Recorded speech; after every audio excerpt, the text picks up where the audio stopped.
ഇന്നത്തെ എൻ്റെ റെസിപ്പി വളരെ സിമ്പിളായിട്ട് മോര് എങ്ങനെ കാച്ചാമെന്ന് നോക്കാം. ഇത് എൻ്റെ കൊളീഗ്സ് പറഞ്ഞിട്ട് അവർക്ക് വേണ്ടിയിട്ട് ഞാൻ ഉണ്ടാക്കിയിട്ടുള്ള ഒരു റെസിപ്പിയാണ്. വെസ്റ്റേൺ നാടൻ റെസിപ്പിയിലേക്ക് എല്ലാവർക്കും സ്വാഗതം.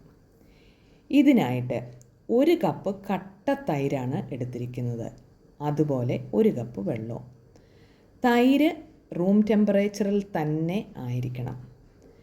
ഈ കട്ട തൈര് ഒരു ഹാൻഡ് ബീറ്റർ വെച്ച് നല്ലതായിട്ടൊന്ന് കട്ടയെല്ലാം കളഞ്ഞ് അടിച്ചെടുക്കുക. ആവശ്യത്തിന് ഉപ്പും ചേർക്കുക. പിന്നെ മോര് എത്രമാത്രം കട്ടിക്ക് വേണം, ഞാനൊരു മീഡിയം കൺസിസ്റ്റൻസിയിലാണ് ഉപയോഗിക്കുന്നത്. അതുകൊണ്ടാണ് 1 കപ്പ് തന്നെ വെള്ളവും ചേർക്കുന്നത്. അത് അടിച്ചെടുക്കുക. ഒരു ചീനിച്ചട്ടി ചൂടാക്കുക. അതിലേക്ക് 1 ടേബിൾ സ്പൂൺ വെളിച്ചെണ്ണ ഒഴിക്കുക. ഇതിലേക്ക് 1/4 ടീസ്പൂൺ കടുകിടുക. കടുക് പൊട്ടി വരുമ്പോഴത്തേക്ക് ഉലുവായും കൂടെ ചേർത്ത് കൊടുക്കുക. 1/2 ടീസ്പൂൺ ഉലുവായാണ് ചേർക്കുന്നത്. അതും കൂടി ഒന്ന് ചേർത്തതിന് ശേഷം വീണ്ടും നല്ലതായിട്ട് അതുകൂടി ഒന്ന് പൊട്ടി വരണം. ആവശ്യത്തിന് കറിവേപ്പിലയും ചേർക്കുക.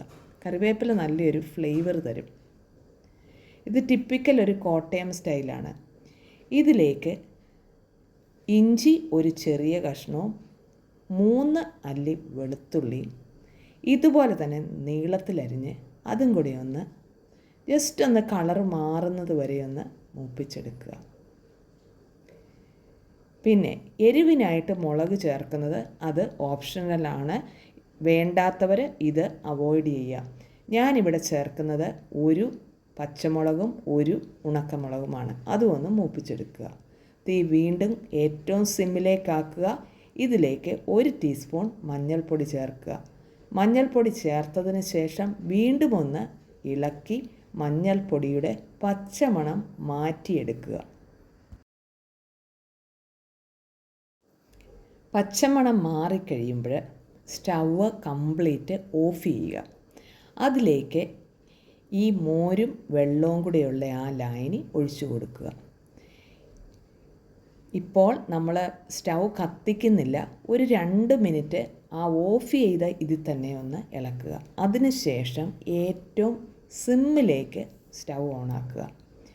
വീണ്ടും ഒരു ഏകദേശം 6 മിനിറ്റ് ആ സിമ്മിൽ തന്നെ കണ്ടിന്യൂസ് ആയിട്ട് ഇളക്കിക്കൊണ്ടിരിക്കുക. ഇപ്പോൾ കാണാം ഈ തവിയേന്ന് ആവി വരുന്നതാണ് മോര് കാച്ചിയതിൻ്റെ പാകം. ഈ സിമ്പിൾ വീഡിയോ നിങ്ങൾക്ക് ഇഷ്ടപ്പെട്ടെങ്കിൽ ഒരു ലൈക്ക് തരാൻ മറക്കരുതേ. ആദ്യമായിട്ട് കാണുന്ന കൂട്ടുകാർ സബ്സ്ക്രൈബ് ചെയ്ത് ഒന്ന് സപ്പോർട്ട് ചെയ്യുക. Thanks for watching. Signing off Shaina Thomas.